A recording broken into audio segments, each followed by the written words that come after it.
All right, so this video is going to go through how consignments are handled in coreSTORE. And we're excited about this feature because we just added it. We had a decent way of handling consignments, but we've really expanded it to make it a whole lot easier for dealers to work with consignments. So let's begin. All right, so the first step in setting up consignment items is to let coreSTORE know that you handle consignments. So if you go into the store configuration, you can jump to what we call the items section. So just jump right to the item section and you will see an option called Consignment Items. So make sure to check this box. When you check this box, the system is going to do a few things.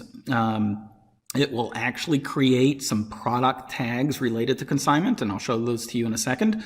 Now, in terms of your consignment items, you can specify a default cost percent and a default fee. And what that means is the person that's bringing you the consignment item, you can have a default of what you're going to pay them. So in this case, I'm going to pay them 80% of the selling price of the item, and I'm going to charge them a fee of $10 in addition to that 20% margin that I'll earn on that item. So these are just the default, and you can actually change it by item. So let's go ahead and save the store configuration, and we're done with step number one.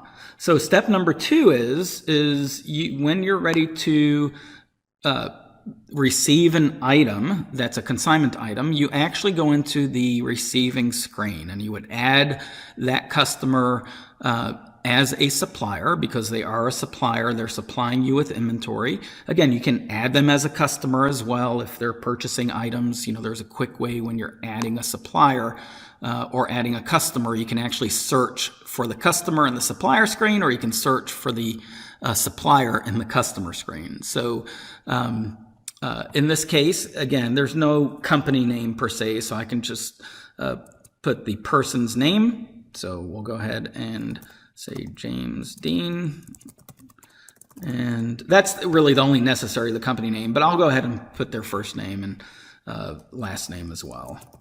And of course, I want to add their email address, which I'll just put my own email address, phone number, and that's all the information that's necessary when you're adding someone from a consignment standpoint. Now, one thing is actually, if you are going to be emailing or mailing checks to them, we do want to make sure that we have the address information,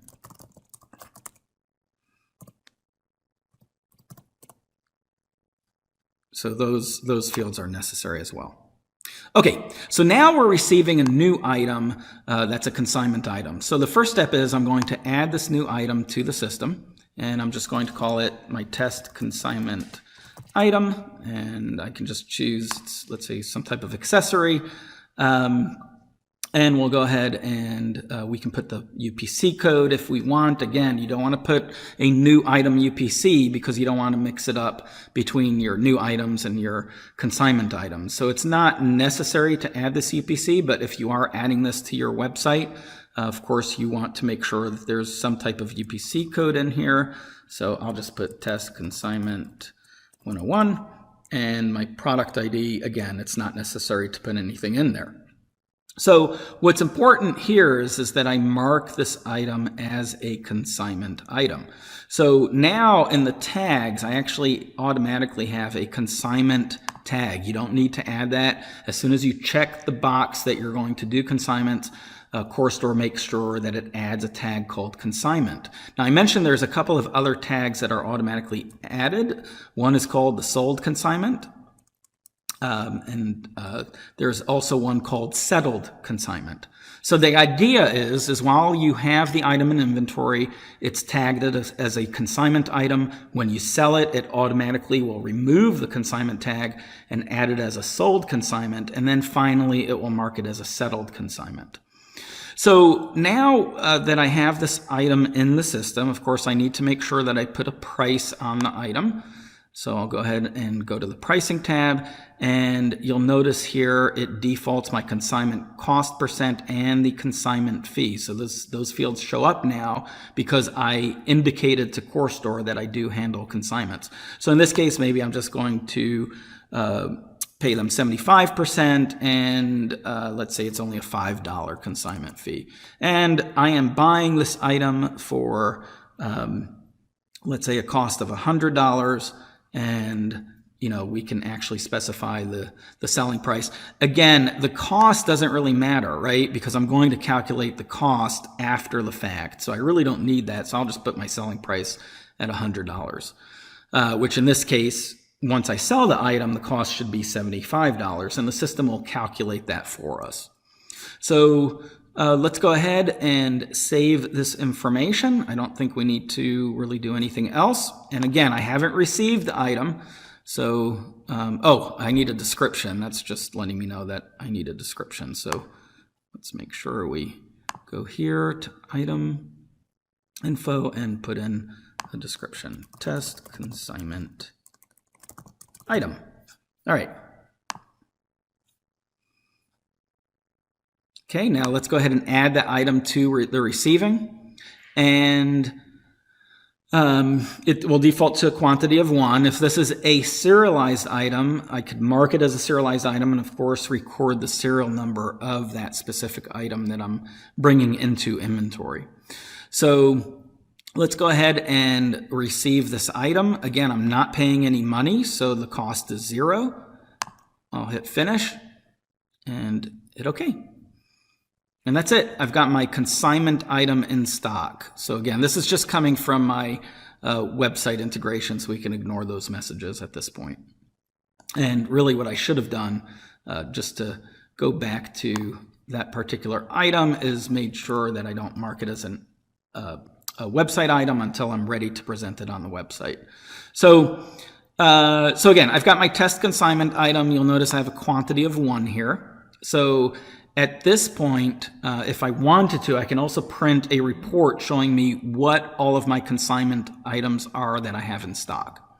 So to do that, I'll just go over to reports and go to my, I believe it's my inventory reports. Always get confused between the inventory and the items report. And let's just go to my inventory summary report, and I can just say here, only show me consignment items. So those are all items that are currently in consignment. So let's make sure to click that, and I'll hit submit. And you'll notice here I've got 2 items currently that I have in stock that are consignment items, and here's my test consignment item that I just added. All right, so the next step is I'm just going to sell this particular item. So let's go ahead and look up my test consignment item. I'm selling it for 100. Well, let's say we negotiated and really they're only going to pay $90. So you'll notice automatically the cost price is getting adjusted. And if you take 75% of that $90, that cost is in fact $72.50. So let me go ahead and I can complete that sale if I want. I can specify who's purchasing the item by choosing that customer, and I can just complete this transaction. All right, so just to show you what happens with the item at this point is if I go over here and I pull up my consignment item, you will immediately notice that now it changed automatically from consignment to sold consignment. So I now have sold this particular item. I can go into my reports now, and let's say it's the end of the month, and I'm ready to do all of my settling of these consignments, or maybe you do it once a week. You can actually go in and print the consignment report. So actually, before I print this report, I wanted to point something very important out.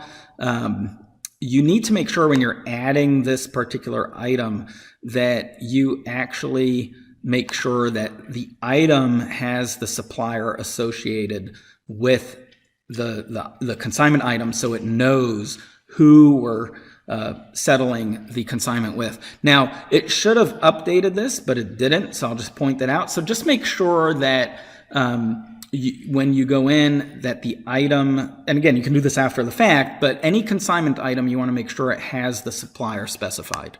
So again, I'll go ahead and save this, and then I'll go back to my reports, and I'll go to my items report.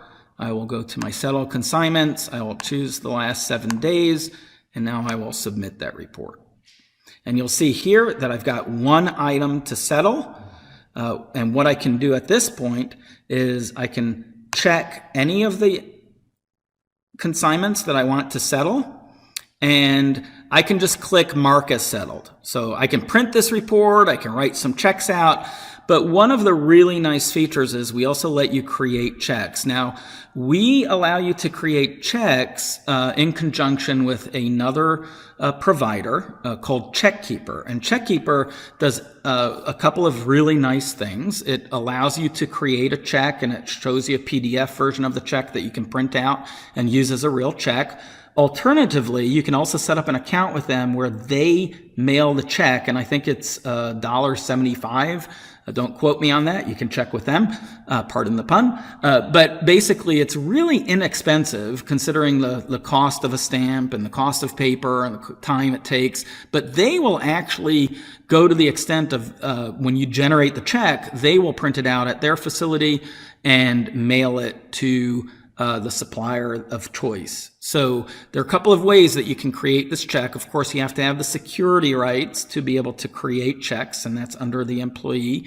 In terms of when you set up the employee and their security rights, you want to make sure that create checks is checked if they're allowed to create the checks. And let me just bring up the CheckKeeper website so everyone can see that. And you can contact CheckKeeper and tell them that you're a coreSTORE user, and they can work with you on providing their service. It's very inexpensive, and you don't have to keep check stock. It actually lets you print a check right to regular paper. So it's really awesome. So our integration into CheckKeeper is really nice. I can go ahead and just click on create a check, and I would specify my bank account number and my routing number. Again, if you use something like Chrome, that can be saved. We don't save that in our database because that's a security concern. So I'm putting in a bogus account, so don't try this account. And I can hit process. And in my case, I have it set to actually create the checks to PDF, and that's basically what it would do. Or you can have it transmit the check so that CheckKeeper sends the check. All right, so once the check is created, you can just mark this consignment as settled, and it goes off the list, and it's no longer on the report, and you can quickly go back to that item, and you can see that it is now tagged as a settled consignment. And you'll also see in the history, if you go to the inventory, history of this, you'll see the receiving transaction. Here's my point of sale transaction for that item. And if I go in and print up my profit report, you'll see that the cost is calculated properly. Again, let's just look at that real quick. So let's go to my reports, and we'll just look at, let's see, I think it's a sales report. We'll just do a detailed report for today. And you'll see here that my subtotal was $90. Of course, there was tax. The profit is $17.50 because the cost was $72.50. Now, let's just do the math real quick and see if that math adds up. So we actually sold, the cost of the item we said would be 75% of 90, which is $67.50. But if you remember, we had a $5 charge or $5 fee on that item. So therefore, the cost of goods sold is $72.50, and therefore you actually earned a profit of $17.50. So basically, that concludes this video on consignments. It's really easy to use. It's set up beautifully so you don't have to do a lot of extra work. Just remember the main tips. You want to receive the item in the receiving screen and treat that customer as a supplier because they're selling you an item. And then make sure that your default supplier on the item is that customer. That should default, as I mentioned before, but if it doesn't, just make sure you put that in there. And then you can settle your consignments, let's say once a week, and print the report, and you can go to the extent of producing the checks. Thank you so much for watching this video.